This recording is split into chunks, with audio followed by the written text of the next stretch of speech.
Malémo. Elle est très contente de se retrouver avec nous. Bonjour la sœur Crispella. Bonjour maman Vicky. Avec elle, nous aurons à parler de son entrée en liesse dans la sphère musicale. Elle débute sa nouvelle carrière. Elle débute une carrière musicale. Elle va se lancer dans ce monde. Mais également, nous aurons à partager d'un thème merveilleux, nouveau départ. Avec elle, nous aurons à découvrir pourquoi un nouveau départ et comment parvenir à ce nouveau départ. Je n'en dis pas trop. Père Crispella, parlez-nous un tout petit peu de votre genèse avec le Seigneur. Comment est-ce que vous avez reçu le Seigneur Jésus-Christ? Merci. J'ai eu la grâce de recevoir le Seigneur Jésus-Christ comme Seigneur et Sauveur dans ma vie. C'était en 2005 et c'était lors d'une campagne d'évangélisation à l'est du pays. Et c'est là où j'ai rencontré Christ pour commencer. Et voilà, jusqu'aujourd'hui on avance avec le Seigneur. C'est vrai que pendant un moment il y a eu une coupure parce que c'est important de le dire. Mais le Seigneur nous a fait grâce, il a reconduit nos pas vers lui. Et aujourd'hui, nous sommes en train de servir. C'est Dieu, pas celui qu'on nous a rencontré hier, mais c'est Dieu qu'on a rencontré sur notre chemin. Exactement.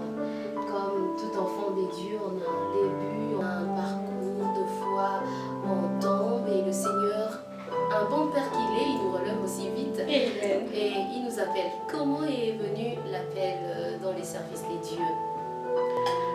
L'appel, c'est quand je récite le Seigneur Jésus-Christ comme Seigneur et Sauveur en tant qu'un enfant de Dieu. Et je voulais, déjà, j'ai senti ces besoins-là d'être à l'œuvre de Dieu, à l'église, parce que j'ai commencé à chanter à l'église. Et c'est à partir de là que le Seigneur a continué à se révéler plus à nous. Et de là, nous avons compris le don, le talent que le Seigneur a placé au-dedans de nous. Et nous avons essayé de comprendre en profondeur son appel. Et c'est comme ça qu'on s'est laissé aller à l'œuvre. D'où est venue cette pensée de pouvoir faire carrière? Parce que je l'ai dit tantôt que vous comptez déjà entrer dans le monde musical. Et l'extrait que vous venez de faire tout à l'heure fait partie de l'album De la mort à la vie. Amen, oui. Vrai, il y a l'appel, on ne sert pas Dieu seulement en sortant un album, ça c'est sûr. C'est pas seulement en faisant carrière qu'on peut servir Dieu, parce que déjà avant la carrière, j'ai servi déjà les seigneurs. Mais pour la petite histoire, en fait, je passais de moments d'intimité avec le Seigneur par rapport à certaines choses que je voulais voir changer de ma vie. Et une fois, je dis à Dieu, Seigneur, si tu changes ces choses, en fait, je témoignerai ton nom. Je dirai au monde combien tu es grand, combien tu as pu faire ces choses-là, qui, à l'époque, c'était encore dans le secret. Et je dirai à Dieu, ça ne sera plus un secret, ça ne sera plus entre nous, mais ça sera quelque chose que je publierai publiquement pour que le monde comprenne combien tu es grand, tu es puissant. Et ce n'était que de choses matérielles, de choses palpables. Et c'est de là que les Seigneurs me ramènera à la pensée de dire pourquoi tu commences pas par témoigner le plus grand miracle que j'ai opéré dans ta vie au lieu d'attendre que je puisse faire des choses que tu veux voir maintenant là. Et du coup, je suis rentrée à moi-même parce que je voulais comprendre c'était quoi ces plus grands miracles. Je ne me voyais pas rater un accident mortel, je ne me voyais pas, en tout cas, être guérie d'une maladie incurable. Alors, j'essaie un peu de chercher autour de moi. Et puis, dans cette même intimité, l'Esprit de Dieu, c'était comme si c'était en question-réponse, quoi. Et de là, on me dira, quand quelqu'un meurt et que la personne... Et donc le médecin il déclare que cette personne est morte pendant quelques minutes et puis après la personne revient à la vie. Qu'est-ce que la personne fait? Et moi je répondais, je disais nous voyons la personne publier, c'est la nouvelle, nous voyons, on écrit ça dans le journal, nous voyons sur les réseaux sociaux, YouTube et tout. C'était imposé, tout était parti de là. Et c'est c'est là où l'Esprit de Dieu me ramènera à dire pourquoi tu ne te moignes pas d'abord ces saluts que j'ai opérés dans ta vie, parce que cela, il n'y a pas plus grand miracle que ça. Les choses que tu cherches, ce sont des choses qui peuvent passer, mais ce que tu as reçu, c'est quelque chose qui est éternel. Pourquoi tu commences par ces plus grands miracles? Et c'est là que j'ai reçu le message et je compris que le Seigneur voulait qu'on puisse partager ces témoignages, ces choses que reconnaître la fidélité des dieux. Voilà, c'est un peu ça. Si vous êtes fidèle en de petites choses, l'éternel Dieu vous donnera le plus grand. Ça. Et d'ailleurs, c'est comme ça que l'idée de la mort à la vie est venue. Et du coup, on ne pouvait que faire carrière parce que on a un message qu'on doit véhiculer. Et pour véhiculer ces messages-là, on devait se soumettre aux directives que le Seigneur nous donnait par rapport à ça. Asmila travaille seule. C'est vrai qu'elle a eu à recevoir la pensée des dieux, la révélation de Dieu, d'être fidèle, d'être reconnaissante par rapport à ce qu'elle a eu à vivre avec le Seigneur. Comment est-ce que vous aboutissez avec ce projet qui était d'abord à l'interne? Ah oui. Vous avez un partenaire, un manager, un producteur. En tout cas, quand vous savez, quand vous tenez vraiment à accomplir la volonté de Dieu, il dispose le moyen pour que vous puissiez y arriver. Ce qui est vrai, c'est que jusque-là, je n'ai pas encore un producteur, je n'ai pas encore un manager, ce qui est vrai. Mais quand même, Dieu a mis sur mon chemin certaines personnes, certains frères, certains amis avec qui j'évolue dans ces projets, qui me tendent leurs mains et leur soutien, et certains hommes de Dieu que nous soutiennent dans la prière et tout, et c'est comme ça que nous évoluons. Notamment le frère Michel Bakenda, il y a plusieurs frères, il y a plusieurs sœurs, il y a plusieurs hommes de Dieu qui nous accompagnent vraiment dans cette démarche. Eh bien, Dieu est fidèle, il est celui qui dit un mot et qui est derrière cette parole pour pouvoir l'accomplir. Il a placé devant vous des anges pour pouvoir vous accompagner dans cette grande vision qu'il nous a conférée. Est-ce que dans la musique de la sœur Crispella, il y a une particularité par rapport à ce que nous voyons déjà sur le marché du disque congolais? Parlant de la particularité, je dirais oui. Parce que le Seigneur, notre Dieu, c'est un Dieu de la diversité. Le Seigneur, il donne chaque personne quelque chose. Dans chaque personne, il y a un plus que Dieu dépose. Et moi, je crois que ce que je vais apporter, c'est seulement ce que j'ai reçu de la part de Dieu. C'est plus là que le Seigneur a déposé au fond de moi pour son peuple. C'est tout ce que je peux dire que je peux apporter. Voilà. Est-ce que la sœur Crispella a des modèles, des personnes qui, lorsque vous le voyez de loin émerger dans la musique, vous êtes dit que tel m'a motivé, tel m'a boosté? Ah oui. Ça fait des années vraiment que nous sommes dans la musique, en fait, on chante et tout. Voilà, il y a eu des aînés, il y a des gens qui ont bercé notre enfance, notre jeunesse jusqu'à aujourd'hui. Il y a des gens qui nous bénissent vraiment. Et si je dois revenir un peu en arrière, j'ai beaucoup écouté Maman Nadège. C'est quelque chose que je ne pourrais pas omettre parce que je l'ai beaucoup écouté. À l'époque même dans l'église où je chantais, mon pasteur m'avait baptisé Nadège. Toute l'église m'appelait Nadège parce que j'écoutais beaucoup Maman Nadège et j'interprétais beaucoup ses chansons. Un chant que vous avez beaucoup aimé dans votre jeunesse, vous avez beaucoup marqué. Yobongi na lokumu, yofandi na bisika, bileki na kemo, kolona boligu nyonso, yonde zambe na muya, moko kisi na bilaka, kenweza yayo. Sualo como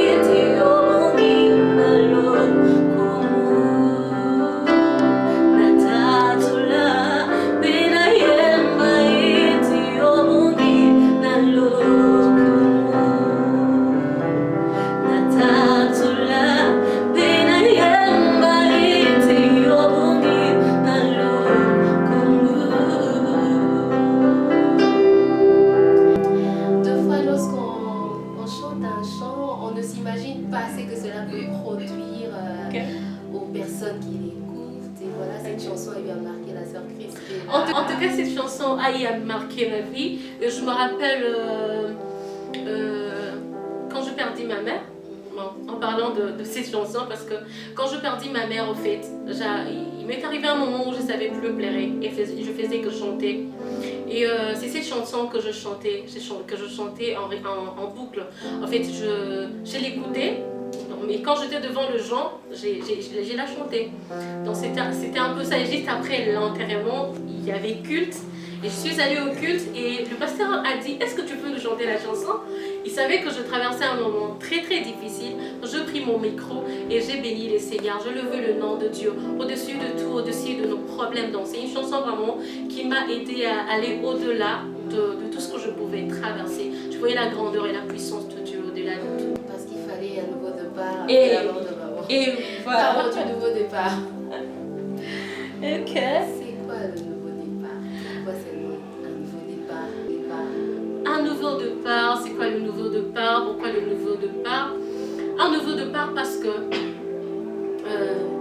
l'homme, en fait, la vie en soi, est le fait d'une succession de changements. Et de changements qui peuvent être positifs, tout comme négatifs. Et l'homme est appelé à affronter ces changements-là. L'homme est appelé à faire face à ces changements-là. Voilà pourquoi il est important pour nous aujourd'hui de parler de ces nouveaux départs. Parce que quelque part, il y a quelqu'un, peut-être qui vient de connaître ces changements dont nous parlons aujourd'hui. Je peux donner un exemple. On est enfant. On est un enfant, on est bébé. On peut trouver nos parents avec des soucis, avec des problèmes de la vie. Mais quand on a un enfant dans le berceau, on ne connaît pas tout ça. Il suffit seulement d'entrer dans le bras de ta maman et tu es OK. Mais à un certain moment de la vie, tu grandis et tu te retrouves maintenant à la place de parents. Là, c'est toi qui dois faire face maintenant à l'avenir. Si tu n'as pas été préparé à ces changements-là, à ces nouveaux départs qui se tiennent devant toi, c'est là où beaucoup de gens échouent parce qu'à la base, ils n'ont pas préparé ces changements, ils n'ont pas préparé ces nouveaux départs. Voilà, c'est un peu ça.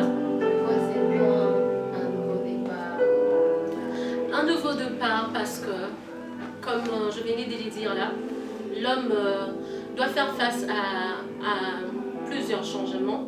Or, si nous revenons dans la parole de Dieu, dans Genèse 1, à partir du premier verset, la parole de Dieu nous dit qu'au commencement, Dieu créa. Vous voyez, déjà, au commencement de toutes choses, le Seigneur, il était là et il a créé en fait. Quand on parle au commencement, ça veut dire qu'il y a un départ, il y a un départ pour toutes choses. Il y a le commencement de chaque chose. C'est un peu ça. Et c'est très très important que nous puissions connaître dans ces changements ou bien dans cette position où je me trouve, dans ces nouveaux départs, dans ces départs ou bien dans cette chose dans laquelle je vais m'engager. Où est-ce que je suis, comment le faire et avec qui le faire. C'est un peu ça. Parce que comme je le disais tout à l'heure, Christ est le début de toute chose. Il n'y a pas un début sans Christ. Il n'y a pas un changement qu'on peut affronter sans Christ. Même quand les choses sont positivement. Parce que souvent on a tendance à penser qu'on peut connaître le nouveau départ seulement quand on a connu peut-être quelque chose de douloureux. Et puis là, on a besoin de Christ pour affronter. Mais il y a aussi de ces bénédictions. D'ailleurs, c'est toute chose, comme je le disais là, il n'y a pas quelque chose que nous pouvons débuter sans l'apport de Christ. Parce qu'il est le début de tout. Même quand Dieu te bénit, tu peux être aujourd'hui célibataire, mais demain marié. Tu n'auras pas la même vie. C'est un nouveau départ, c'est une bénédiction, mais ça, c'est une marche que tu dois faire normalement avec Christ. Mais comment savoir que l'on est maintenant dans un nouveau départ? On est dans une nouvelle étape, un changement qu'on doit opérer. Le disant, Christ est le nouveau départ. Tout se tourne autour de lui. Mais il y a aussi certains points qui nous accompagnent dans ces nouveaux départs avec Christ. Notamment l'implication personnelle, c'est le désir de voir le changement. C'est ce désir-là qui te pousse à chercher le Seigneur comme tu ne l'as jamais cherché.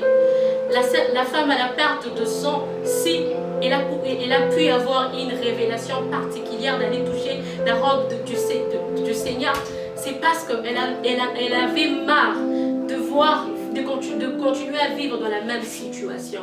Je m'imagine que dans la foule, il y avait d'autres personnes qui avaient de problèmes, mais qui n'ont pas eu la même révélation que cette femme-là. Pourquoi? Parce que peut-être pour eux, leur problème était devenu normal, c'était devenu une vie, c'était devenu une vie quotidienne. Mais la femme, à la perte de sang, avait le désir de voir le changement dans sa vie. Et c'est ce qui l'a poussé même à avoir une révélation particulière. Ça veut dire, ce désir que tu as, c'est ce désir-là qui va te pousser à chercher Dieu comme tu ne l'as jamais fait auparavant. Autrement dit, pour vivre un nouveau départ, il faudrait que soi-même, on arrive à constater que tout tourne mal, on a besoin d'un changement. Ah Dès oui, lors ah que oui. l'on se rend compte qu'on a besoin du changement, c'est alors qu'on aspire au nouveau départ. Il y a les efforts aussi de l'homme. Oui, il y a les efforts de l'homme. Il y a les efforts de l'homme parce que la vie a beaucoup de choses. Il y a des tribulations, il y a beaucoup de choses. Et si tu te laisses aller dans ça ou bien que tu normalises tout cela, tu n'arriveras pas au changement. Il faut d'abord arriver à refuser certaines choses. Je prendrai encore l'exemple de Bartimée. Bartimée savait ce qu'il voulait. Il voulait le changement dans sa vie. C'est pour cela que même quand on pouvait l'arrêter, lui, il avait les désirs de voir le changement. Même quand on pouvait l'arrêter, même quand il pouvait connaître les obstacles, il a persévéré. Pourquoi? Parce qu'il voulait voir le changement. C'est comme un objectif que tu te mets devant toi, tu dis je veux voir le changement. Et tout commence par là. Tant que tu n'as pas encore pris cette décision-là, tant que tu n'as pas encore eu cette prise de conscience-là, rien ne pourra changer dans ta vie. Il faut une prise de conscience. Il faut ce désir de changement. Et c'est ce qui te poussera à chercher Dieu comme avant. Anne, ma maman, elle en avait marre de sa situation. Et c'est ce qui l'a poussé dans la présence de Dieu. Elle a cherché Dieu comme auparavant. La Bible nous dit que même le prophète Élie, il ne pouvait même pas comprendre. Ça dépend ça dépend de la réalité qui traverse chaque personne. Par exemple, le plus grand départ de toute chose, c'est d'abord la rencontre avec Christ. Vous voyez, par exemple, pour quelqu'un qui n'a pas encore rencontré Christ, le début de toute chose, c'est d'abord cette rencontre-là avec le Seigneur. Pour lui, c'est ça le nouveau départ. Pour lui. Donc tu veux commencer, il y a des choses peut-être que tu as fait hier, que tu fais aujourd'hui et que tu veux voir évoluer avec une autre touche. En fait, le retour nous ramène à Christ. Donc ça dépend de la réalité, de ce que tu traverses, de ce dans quoi tu te trouves. Je me mets dans la peau de cette personne qui n'a jamais entendu parler de Jésus. On lui a jamais prêché Jésus. Et comment cette personne arrivera-t-elle à entrer dans un nouveau départ, à vivre un changement? Parce qu'elle n'a jamais entendu parler de Jésus. Ok. À cette personne-là, j'aimerais dire qu'il y a un Dieu là-haut qui existe, qu'il y a un Dieu qui a pris sa place. Il y a un Dieu qui s'est fait pécher pour lui. Il y a un Dieu qui a accepté la mort. Il y a un Dieu qui a accepté d'être humilié pour lui. Il y a un Dieu qui est allé jusqu'à la croix au point de donner sa vie pour lui, juste pour racheter, pour sauver cette vie que là. C'est ce que j'aimerais dire à cette personne. Et qu'il n'y a pas de vie en dehors de ces dieux-là. Il n'y a pas de vie en dehors de ces Christ-là. C'est ce que j'aimerais dire à cette personne-là. Car la parole de Dieu nous dit en Romains 8, verset 2, la parole de Dieu nous dit que en réalité, Christ nous a franchis de la loi du péché et de la mort. C'est de là. Donc ça veut dire que quand tu es en dehors de Christ, tu ne vis pas normalement. Parce que s'il est venu pour nous affranchir de la loi du péché et de la mort, ça veut dire que il n'y avait pas de vie. Il n'y a pas de vie en dehors de Christ. Et Christ, lui, il est là pour donner la vie. Christ, lui, il est là pour restaurer. Christ, il est là pour élever. Il est là pour donner la forme qu'il faut à notre propre vie. D'ailleurs, il est écrit, celui qui n'a pas le Fils n'a pas de vie. Voilà. Donc il faudrait recevoir Jésus. J'espère que quelqu'un qui nous suit en ce moment peut recevoir Jésus par votre prière, bien évidemment. Amen. Et c'est ce qu'il vous faut. Il est cette solution à tout problème. Et vous allez juste ouvrir votre cœur et faire cette prière avec nous en disant: Seigneur Jésus, je ramène ma vie auprès de toi. Je sais que loin de toi, je ne suis rien. Je sais que loin de toi, je ne peux rien. Mais je crois qu'avec toi, aujourd'hui, je peux commencer une nouvelle marche. Je peux commencer ce départ, ce nouveau départ qui va me faire entrer dans ma destinée. Je te reçois comme Seigneur et Sauveur. Viens régner dans ma vie. Viens diriger ma vie. Que je disparaisse et que toi tu prennes la place.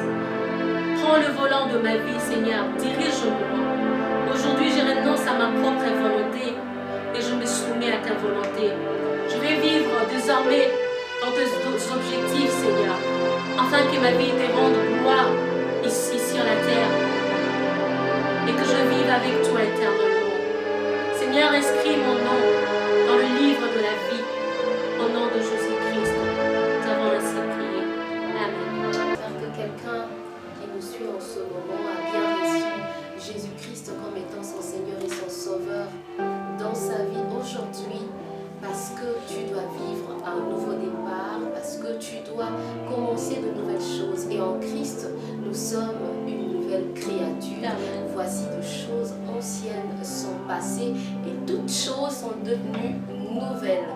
Et puisque vous venez de le recevoir, toute chose dans votre vie deviendra nouvelle. Et je vous invite à adorer le Seigneur en ce moment avec nous, ces Seigneurs que vous venez de recevoir, de l'adorer ensemble avec nous.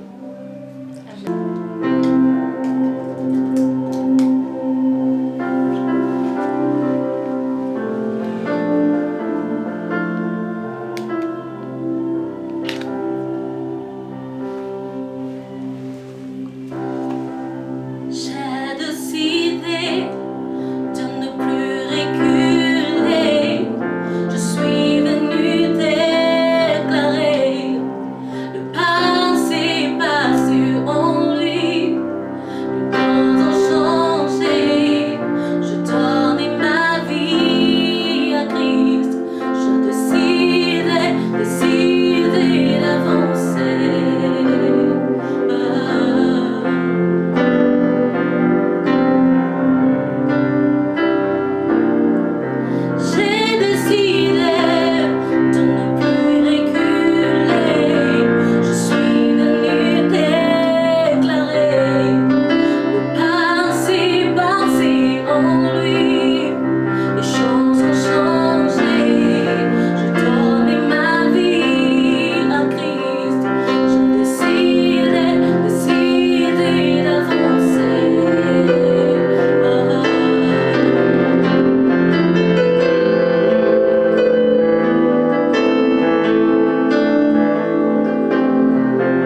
rédigé comme projet, comme programme, comme perspective d'avenir, eh bien le Seigneur sonde le cœur et il est capable de dépasser cela et de réaliser de merveilles, des espoirs dans nos vies.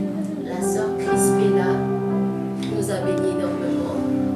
Elle a été une grande bénédiction pour Devant le Trône, pour nos téléspectateurs, pour les abonnés de Média Plus. Est-ce qu'elle peut nous dire son dernier mot? Je rends grâce à Dieu pour ce moment.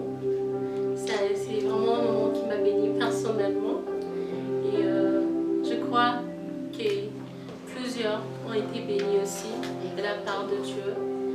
Le message que c'est possible de vivre un nouveau départ avec Christ. Je ne sais pas ce que vous traversez. Je ne sais pas quelle est cette situation qui vous trouble.